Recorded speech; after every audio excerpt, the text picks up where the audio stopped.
Hey there, beautiful friends. Today's video is a meditative reflection about the singularity of our own perspectives, about balancing humility with confidence, and about recognizing our own limitations. At the end of this video, I'll leave you with a meditative phrase that you can connect to your breath to integrate anything helpful you might find from today's deeper dive.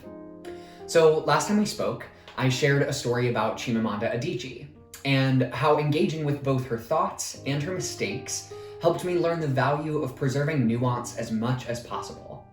How I learned to remind myself that even the most inspiring of people or ideas are more complex than we are capable of contemplating from any single perspective. If you missed that video, you can catch it in the tag above or in the description below. But today, we will be expanding on this idea of the dangers of a single story and applying it to the singularity of our own perspective. So, as I have continued to contemplate the dangers of a single story, I've come to better understand the dangers of individual perspective. The cautions which Adichie shares regarding stereotypes also seem to me to apply to the single stories we tell ourselves, to our own consciousness. As Adichie states in her TED Talk, The Danger of a Single Story, quote, "The problem with stereotypes is not that they are untrue, but that they are incomplete," end quote. And I believe this is a truth which applies to our own personal perceptions, to our individual perspectives, as much as it applies to stereotypes. If we were to substitute this idea into her quote, we could say, quote, "The problem with individual perspective is not that it is untrue, but that it is incomplete." And I feel this is a profound assessment of the dangers of our own single stories. Our own perception is only ever capable of telling us a single story, at least at any single time. The stories we tell ourselves, about the people around us, about the world we participate in creating, are indeed subject to change over time, but we are rarely capable of holding multiple narratives or diverse perspectives as equally true in a single moment. More succinctly, our perspective is always subjective and singular, a product of the forces in our life which have led us to seeing or believing things in the way that we uniquely do.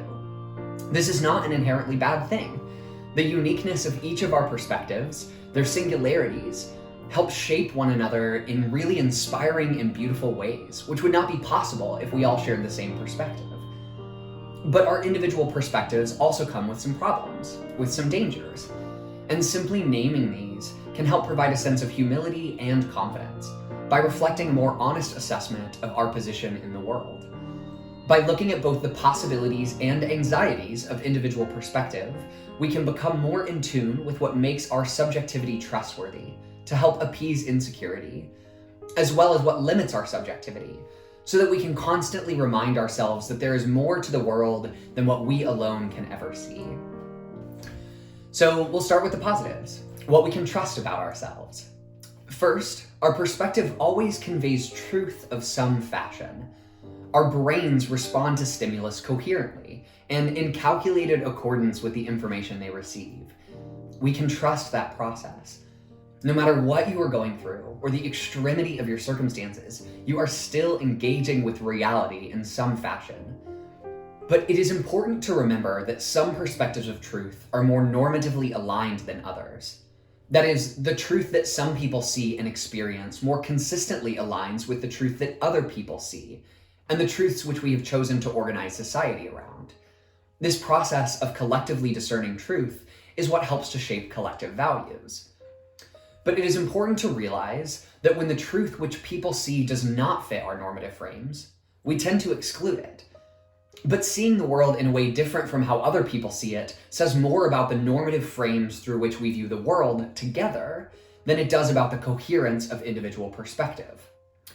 A great example of this is the history of mental illness, or madness, as it was once more commonly referred to.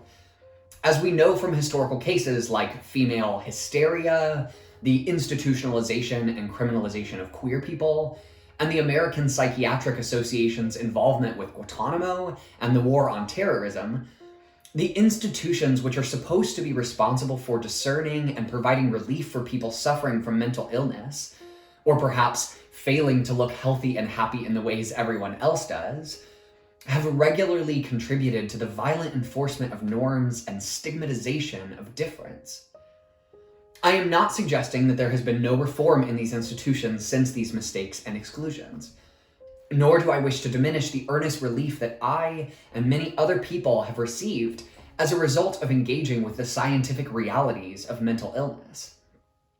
But I believe these examples suffice to demonstrate that perspectives which have been deemed crazy, ill, or mad demonstrate to us the ways that collective truth is also wrapped up in normative violence, as certain people's perspectives and lives may not have actually been causing significant harm to themselves or to others, but were simply perceived as immoral or as a threat to normative life, and were thus stigmatized and silenced by any means possible. I think about this a lot.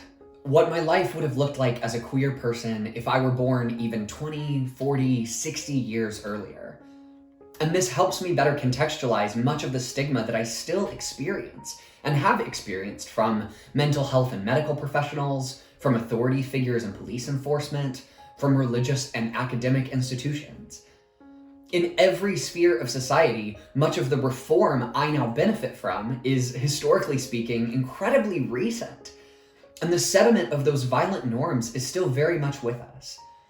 And in many cases, at least in America, it still applies in full measure to anyone who is not white, well-off, able-bodied, male, cisgender, English-speaking, heterosexual, educated, Christian, or any other socially dominant position.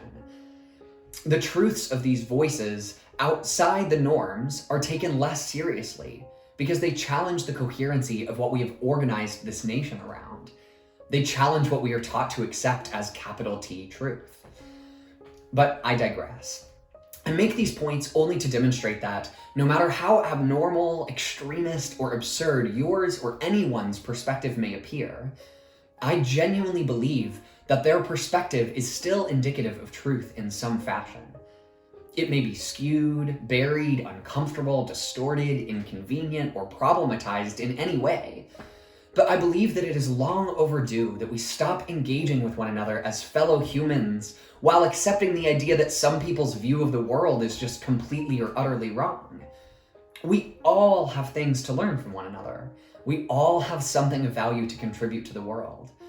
But oftentimes, the normative frames that we accept as the measurement for truth end up erasing, silencing, or removing those perspectives and voices which do not easily fit. And I believe we are capable of creating better norms, which are more inclusive and more representative of the needs of all life, not just those with the most power, articulation, or normative participation. So, if you track with this idea, and if you believe what I'm saying, that all people have some measure of truth and value in their perspective of the world, some way of seeing things that we can all learn and grow from, then great news, because that includes you. You can trust that no matter how alone you feel in your thoughts or perspective, there is still truth to the things you feel and experience. However, it is important to remember that the truth of your perspective may not be what you expect. Truth can come in all shapes and sizes: emotional, spiritual, intuitive, factual, critical, etc. And it is easy to mistake one kind of truth for another. For instance, you may be in an argument with someone and believe that you are factually correct about something, when in reality you are factually incorrect, and your truth pertains more to a matter of tone or emotion or context. Or, like I did as a child, you may feel certain that your religious viewpoint is infallible, and thus everyone would benefit from participating in it in the same way that you do, when in reality there are millions of different interpretations of that same religion, and what is most true is what that lens can provide for yourself and for others by way of enriching their life and spiritual understanding.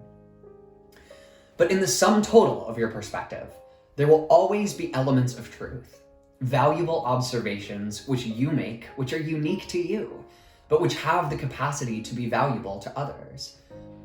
Thus, your fears, your hopes, your triggers, your goals, your joys, everything about your perspective is founded in some element of truth. By reminding yourself of this, you can help combat some of your insecurities.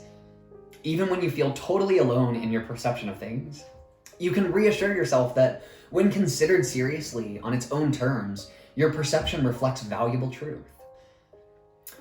But now, on to the cautions. Your truth is never without its limitations. No matter how true our perception is, it will always remain limited and incomplete. No matter how much nuance we preserve, no matter how many other perspectives have shaped ours, how closely or critically we examine anything, there will always be things we cannot see, things we will miss, things we will exclude. Our perception will never be complete perception. And this is why we need one another, why we need as many voices as possible to discern our collective values. We will struggle to discern exactly what is true about our perspective as long as it remains in isolation, as long as it stays within our own head or heart. Discerning truth is a stronger and more inclusive process the more voices we can include in its shaping. You can know that any truth you find alone will not be as trustworthy as truth you find in community with others. And even more so with others who think or look in radically different ways than you do. So, understanding the nature of your isolated perspective, taking seriously both the validity and limitations of your point of view provides balance. You can assure yourself that you can trust your perception, that your voice contains value, that the world seen through your eyes is a true and beautiful reflection of the world in some manner. This helps create confidence, self-affirmation, and peace. But you can also remind yourself that your perception is incomplete, that there is more to learn and see, and that you should not rely on your perception alone as ultimately authoritative. And this helps foster humility, self-awareness, and curiosity. Our individual perspectives provide beautiful, complex stories. These stories are true, but they are also incomplete. So, as promised, I will leave you with a meditative phrase adapted from Adichie's perspective that can help remind yourself of both the truth of your perception, but also its limitations. And hopefully, by internalizing this reminder with your breath, you can feel both more confident and self-assured, as well as more humble and open to others. And it goes like this. So on the inhale, think to yourself, my perspective is true. And on the exhale, but it is also incomplete. My perspective is true, but it is also incomplete. My perspective is true, but it is also incomplete. If you liked this video or found it helpful in some way, please let me know by giving it a thumbs up and clicking subscribe. Your support means a great deal to me as I want to create content which speaks to you. And if you're feeling brave and vulnerable enough to share any responses that you've had to today's deeper dive, I'd love to hear from you in the comments. Otherwise, thank you for watching. I love you all as I love myself, as we are part of the same world, and I wish you peace and perspective. I look forward to talking with you again soon. If you would like to know more about me or this channel, you can find my first video here. And if you missed my first personal reflection on Chimamanda Adichie and the danger of a single story, you can catch that right here.